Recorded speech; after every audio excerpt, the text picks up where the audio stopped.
All right, Alexander, let's do another update as to what is going on in Ukraine. And we could start out with what is going on the ground, though I don't think there's fighting every day, but I don't think there's um, big activity happening, big moves taking No, I place. And think I think you may want I to think that's update everyone.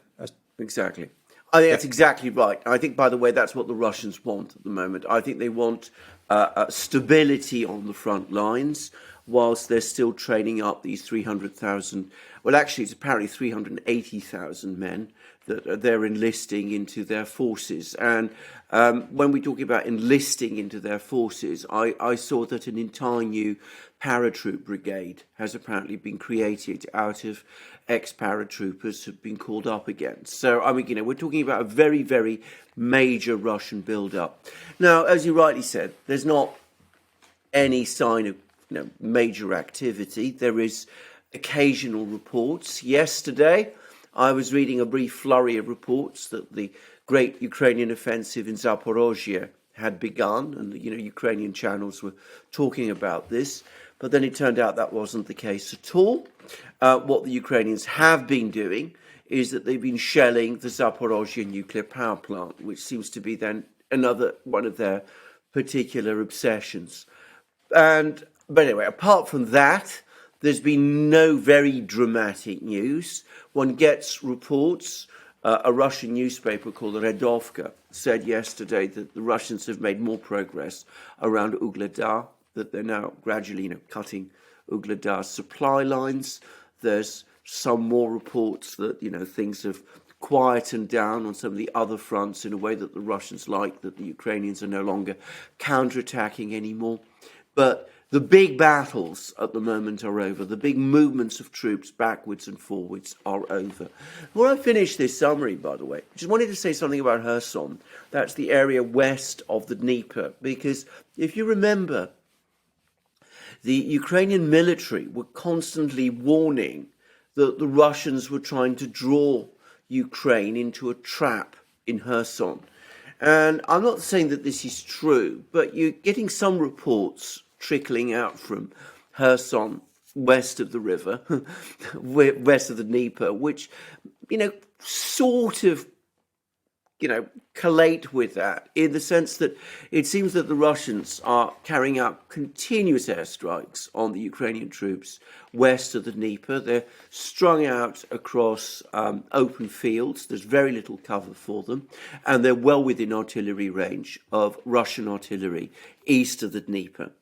And Ukraine can't supply either its forces or what's left of the civilian population in Kherson region, in Kherson city, to an adequate degree. And now they're talking about evacuating the population, what's left of the population from Kherson region. Now, I don't want to stress this, and this is very, very scattered reports, but it did remind me a little bit of, that business with Snakes Island, which the Russians then abandoned. The Ukrainians tried to occupy. They found that they couldn't really occupy it. And it's not exactly the same, because I'm sure the Ukrainians will maintain some kind of a presence in Kherson region. But it looks like it's a very uncomfortable one for them. So anyway, just mentioning that because you asked me about the situation on the ground, and I thought I'd just mention it. All right. There's also a lot of reports from the Russian side, from Donbass, where they're saying that there are more and more NATO troops under the guise of paid mercenaries and contract soldiers and stuff like this. And I was reading a report the other day of a group that the United States has created, or a U.S. company has created, to counter the Wagner group, and they're calling it the Mozart group. Mercenaries, contract soldiers. So you're starting to get more reports of NATO troops, of contract soldiers. But either way, it seems to me like it's mission creep. Maybe it's a different kind of mission creep, because you're dealing with contract soldiers and NATO guys who are allegedly contract soldiers, but they're NATO military, according to the Russians. But it still feels like it's some sort of mission creep. It is mission creep. That's exactly what it is. And if you go back in historical time, if you go back to Vietnam, if you go back to other wars that the United States has been involved in, the pattern is exactly reproducing itself. And by the way, during the Iraq War, again, there was a period of time when I believe something like half the people under arms in Iraq were actually contractors. They weren't military. They weren't, regular military. So I think an awful lot of this is going on.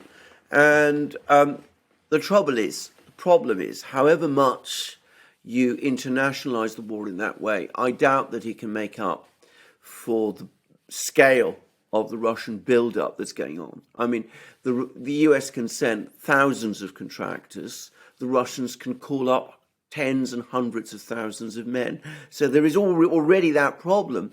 But secondly, of course, if you start losing these contractors, then and you start losing the war in that kind of way, because you're investing more and more people to fight for you and to make up for the problems that the Ukrainians have. Well, the more you lose, the more the pressure on you grows to escalate even more, because your stake in the battle is increasing. And that's, I think, we are now into that escalatory cycle. It's hardly been talked about in the media.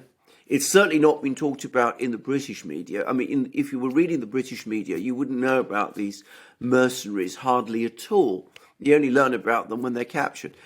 So you don't get much talk about this, but it is a steady pattern of escalation, and it's very easy to see how it can all go hideously, horribly wrong eventually. Right. Okay. So we have the New York Times. They ran an article the other day, and they confirmed the video with regards to the POWs and what Russia is alleging is a war crime. So the video has been confirmed.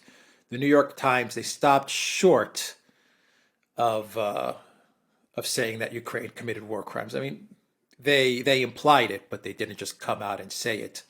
They interviewed various people. They verified the video. The New York Times, they qualified it by saying that they don't exactly know the nuances of the situation as to how this occurred. So that's how they kind of qualified it.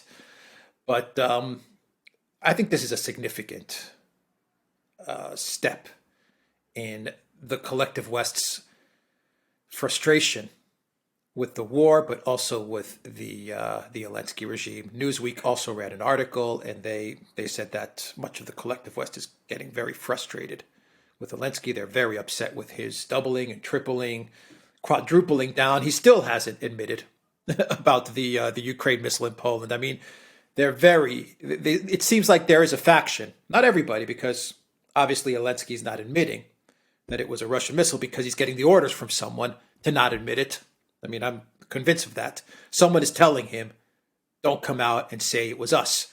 But I think there's a whole nother faction of people in the United States and Europe who are saying, look, this guy is he's just not playing ball the way we want him to play ball. And I believe that's connected to Rishi Sunak's trip to Kiev. Because in my opinion, whenever there is a problem with Zelensky, whenever he veers off course, whether he wants to create a treaty with Russia, whether he wants to negotiate, whether he wants to escalate, it doesn't matter in which direction. But whenever he veers off course, a British prime minister is sent to Kiev, which Absolutely implicates the UK in a very bad way. It just shows how dug in they are with Ukraine. It seems like they can't get out of this mess. They won't be able to extract themselves from this.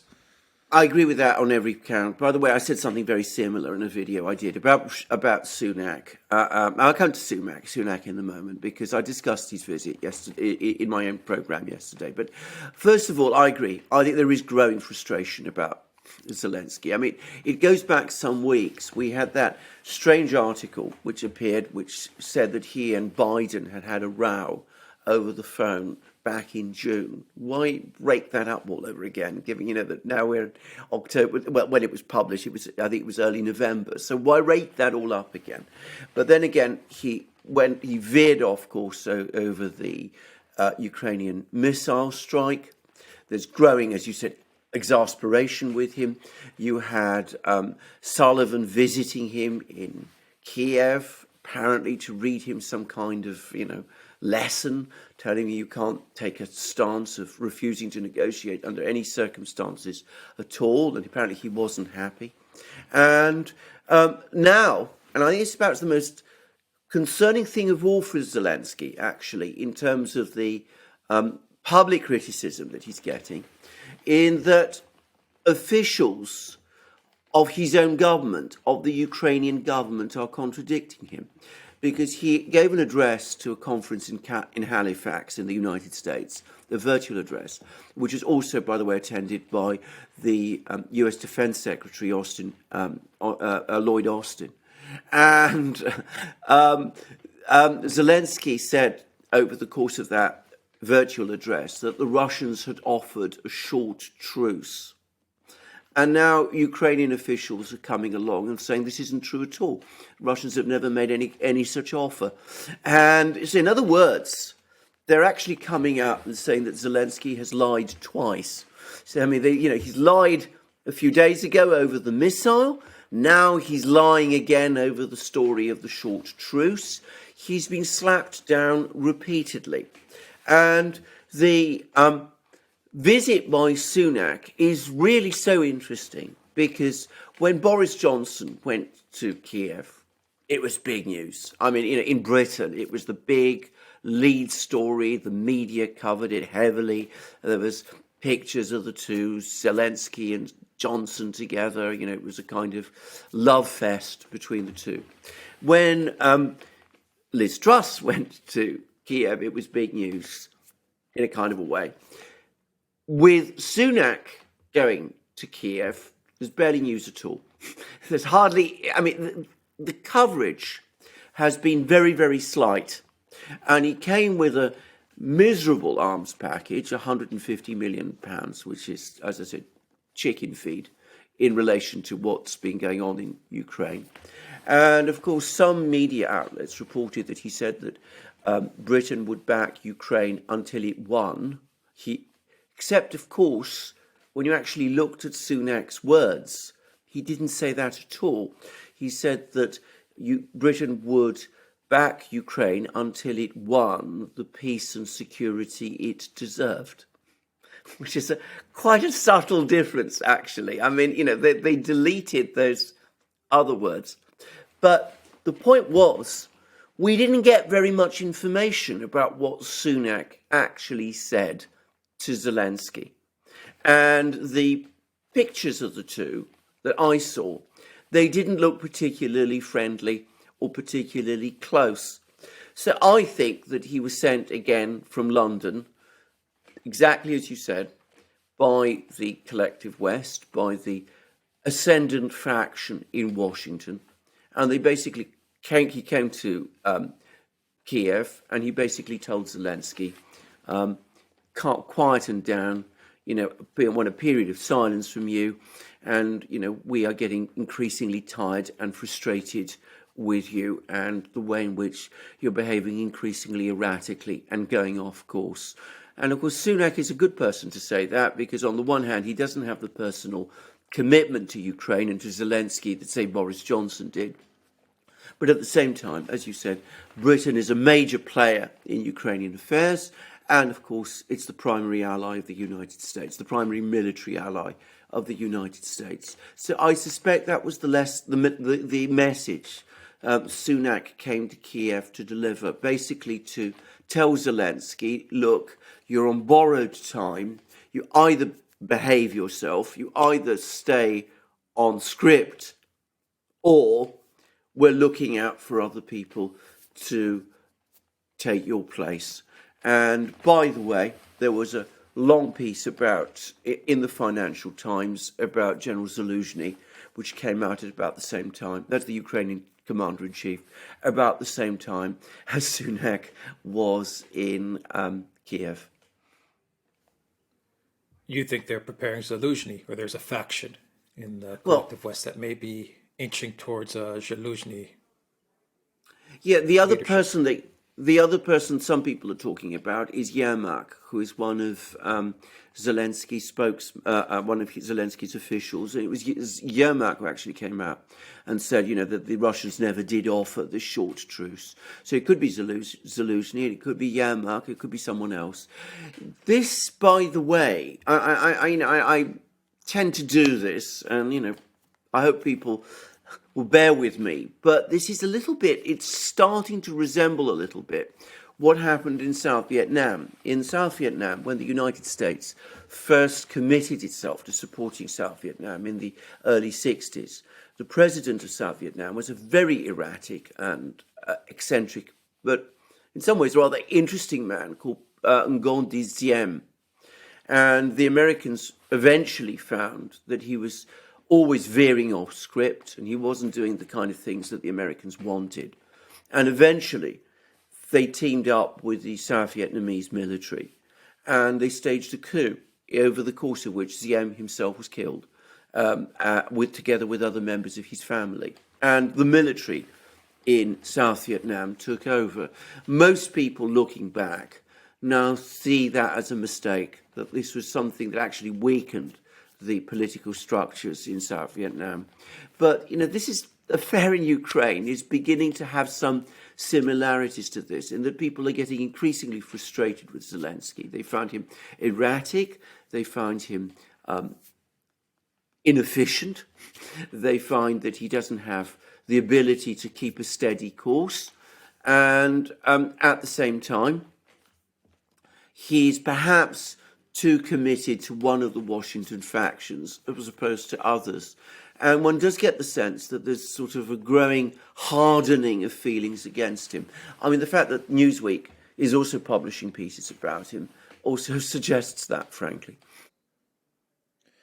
Yeah, I think one of the big problems that the collective West has with Zelensky is they've made him into such a hero. They've built him up so much that they were finding themselves in a position where it would have been impossible from a media and PR optics standpoint to get rid of him, because they've turned him into such a hero deliberately.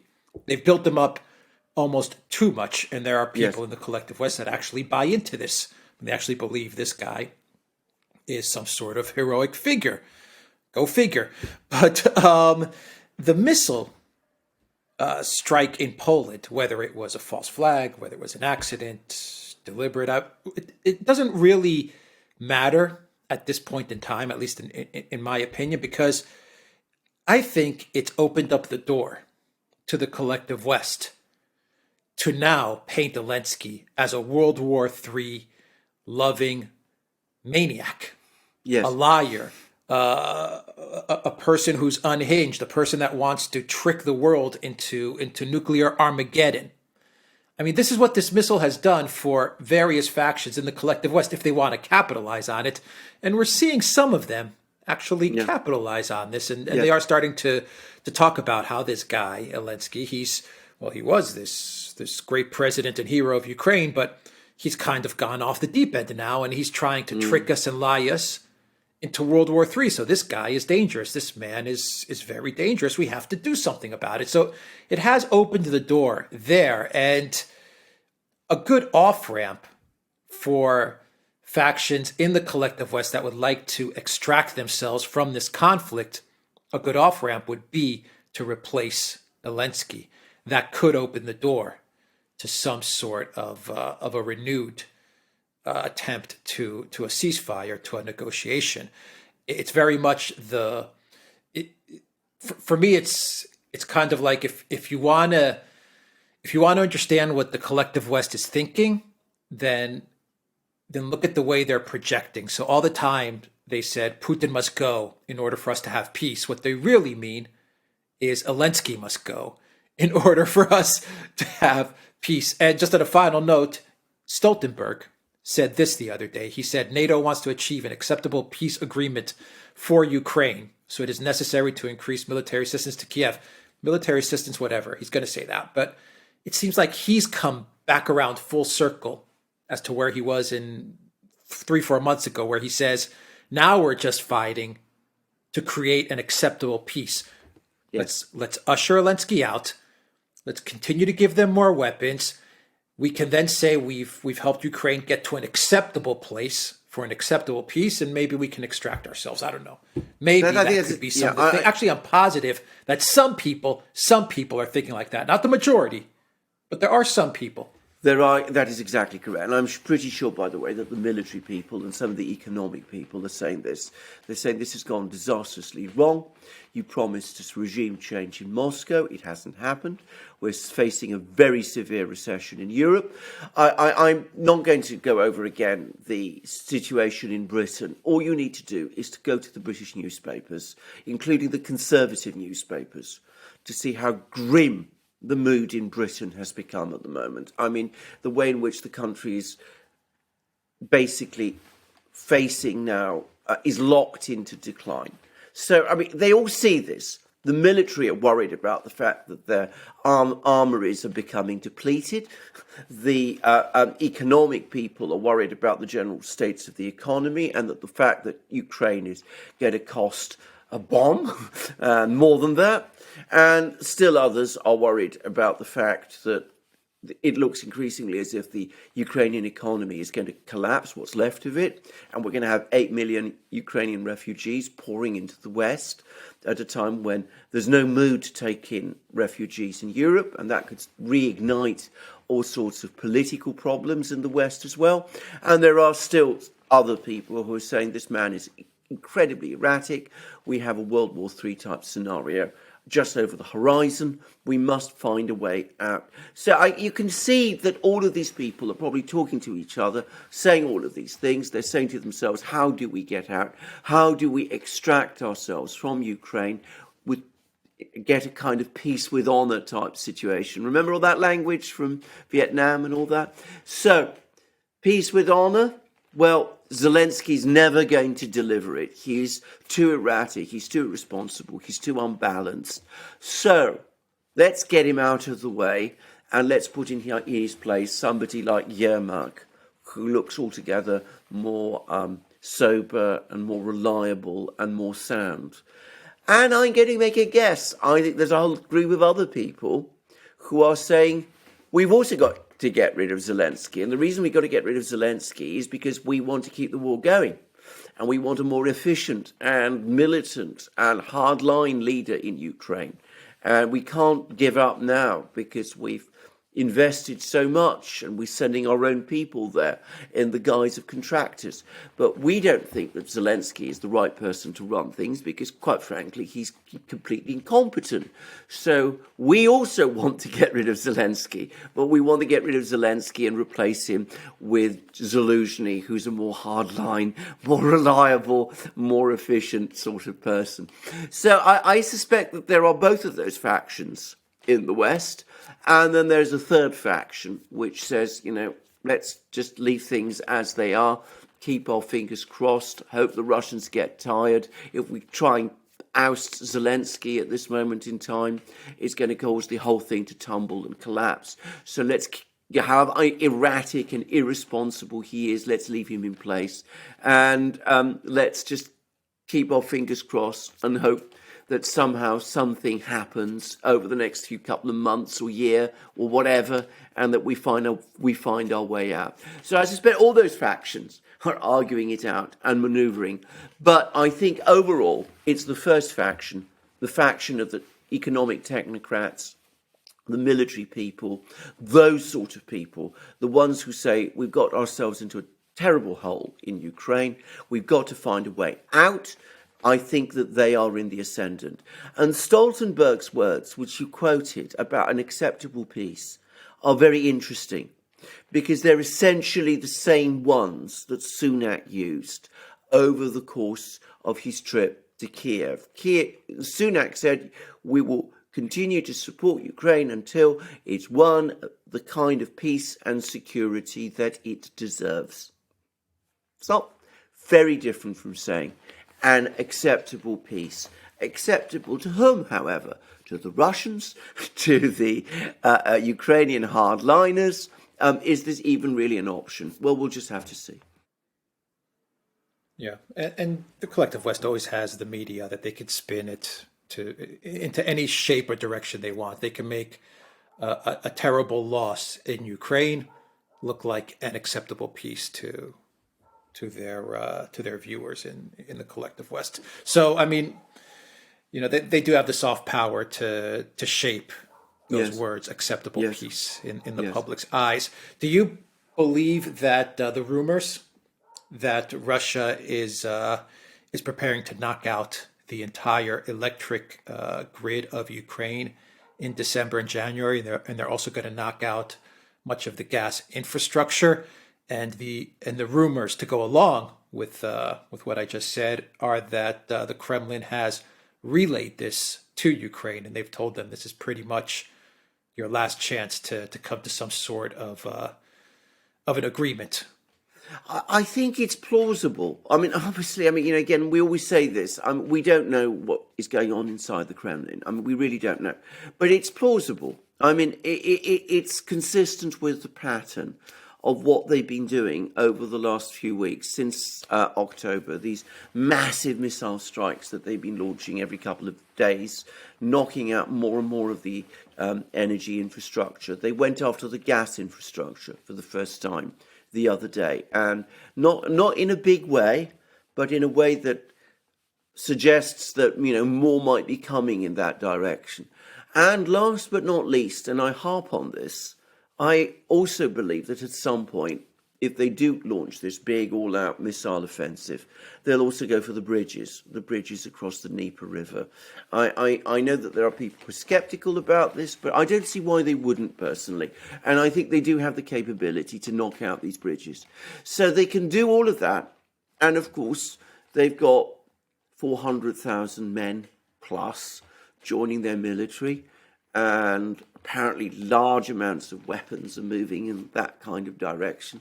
And, we have American military commentators, Scott Ritter, Daniel Davis, Douglas McGregor. They're all telling us that it's the quiet before the storm, and this big, massive Russian offensive is coming, and it'll be both a missile, an economic offensive, and a military one. And it seems to me that that's the most likely. Why wouldn't the Russians want to do those things?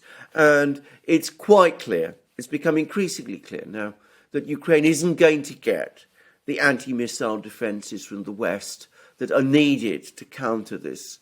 And in fact, those anti-missile defenses don't exist, so the West can't supply them anyway. On just a final note, we'll wrap the video up. If the Russians do that, I think we're one of the only channels that has really discussed the refugee implications with regards to the EU. If the Russians do take out the entire electric grid, everything in Ukraine, then the EU is going to have a catastrophic refugee crisis. Yes. Right on there. It's going to hit in ways that 2015 just, it's you're not going to be able to compare it. That's how bad it's going to be. That's entirely with the right. taking out of Ukraine's entire electric grid, not only do you demolish the Ukraine economy, you push the European Union towards the brink of collapse as well. Do you not? Or Yeah, absolutely. First of all, we must understand something, which is that the Ukrainian energy system is connected with that of Eastern Europe, because the Soviets built it that way. The Soviets built the Ukrainian energy system up in a way that it would also provide electricity to Eastern Europe. So Eastern Europe and Ukraine are integrated to a great degree through their energy systems. So if you destroy the Ukrainian energy system, you're going to have an impact on the energy systems in Eastern Europe. And that's, of course, going to have another knock-on effect beyond that on the whole European economy. The European economy, well, we've talked about it so often in these programs. We don't need to repeat ourselves. It's in a terrible mess. We now have people like Macron and Habeck complaining angrily about the fact that the United States is expropriating European industries. They're complaining about the Anti-Inflation Act that Biden has enacted, that this is enticing European companies to move from Europe to the United States. I'm not going to even start commenting about Habeck and Macron, the kind of things that they've done and how they're responsible for these situations. But throw on top of that mix a refugee flow which will dwarf the one of 2015. As I remember, 2015, we were talking about around 1 million refugees. This would be, well, the most conservative number I've seen is 8 million. If you're going to have the entire population of the cities, Kiev and co, moving west. And of course, if Ukraine implodes, if there's a complete collapse, if that spreads to the western regions of Ukraine, if people, say in western Ukraine, start to fear that the Russians are coming back, and in western Ukraine, a lot of people really hate the Russians, we have to say that, and they might decide that they want to move to the west as well. So it could be many more than 8 million.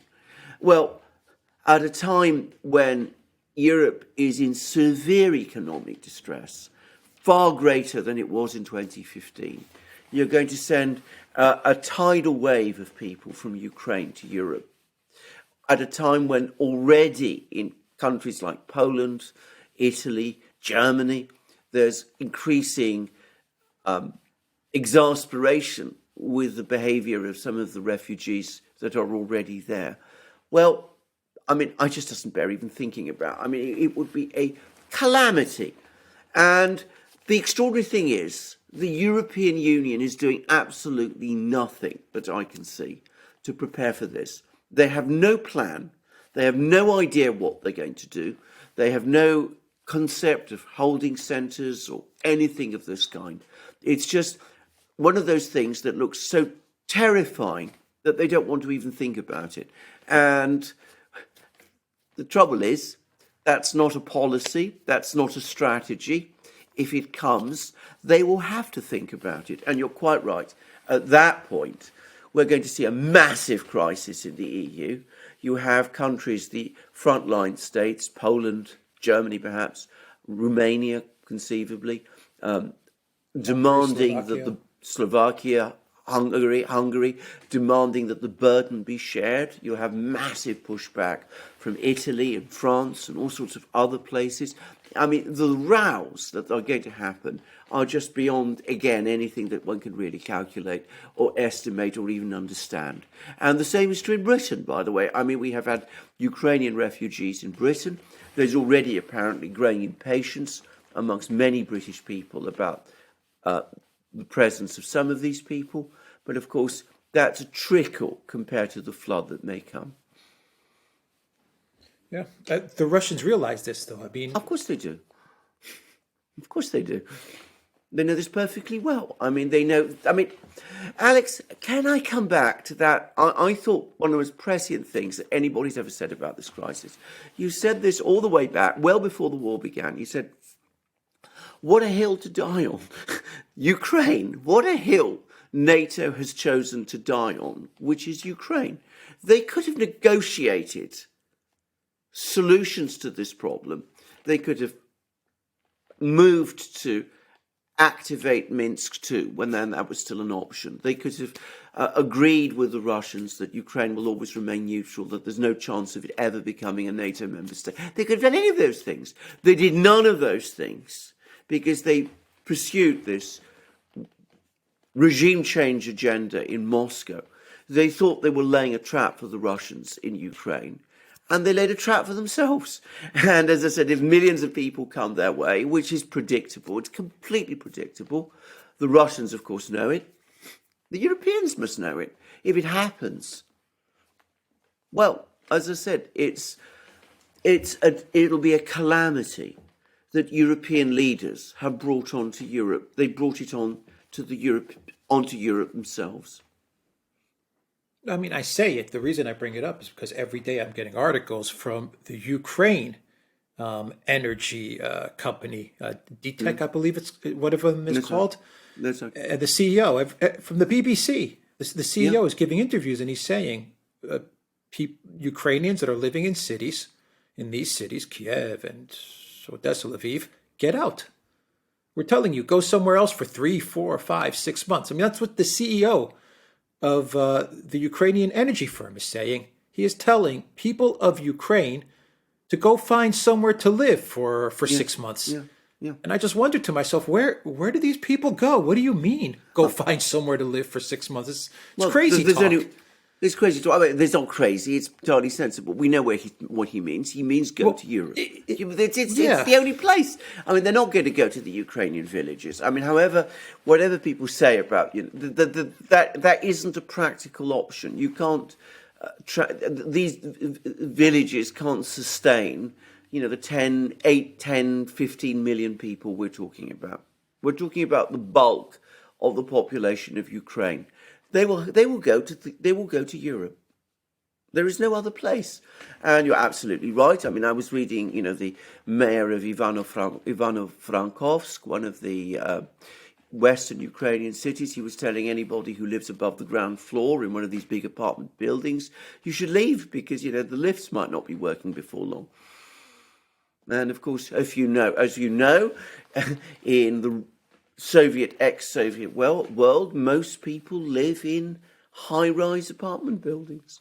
So if he's telling everybody who lives above the ground floor to leave, that's most of the population of Ivanovo-Frankovsk. Okay. We will leave it there, the Duran.locals.com, and go to the Duran shop, 10% off. Use the code GOODDAY. Take care.